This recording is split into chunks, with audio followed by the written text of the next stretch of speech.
There was a study recently published in the journal Current Biology which tried to show that you could change people's sense of fairness by changing chemicals in their brain via a drug.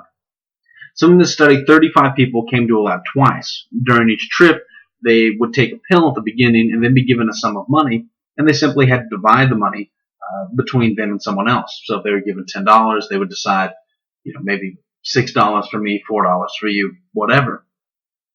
Now the only thing limiting how much money they gave themselves was essentially their sense of fairness and shame. What the study found was that when participants were given a pill which increased the activity of dopamine in the brain, as opposed to given a placebo which did nothing, they divided the money more fairly. And this suggested that the higher dopamine increased people's sensitivity to things like fairness.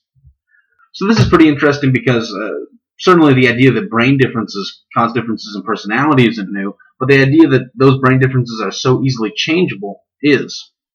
Now, obviously, this study had a very small sample size, and so that's a serious limitation. But if its findings hold, then it opens up a lot of interesting possibilities, such as the possibility that nutrition, which interacts with the brain after all, impacts our personalities.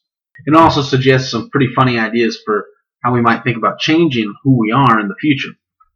So, for instance, maybe in the year 2020, self-help books will be giving advice on what legal drugs to take or what food to eat to become a better, fairer person.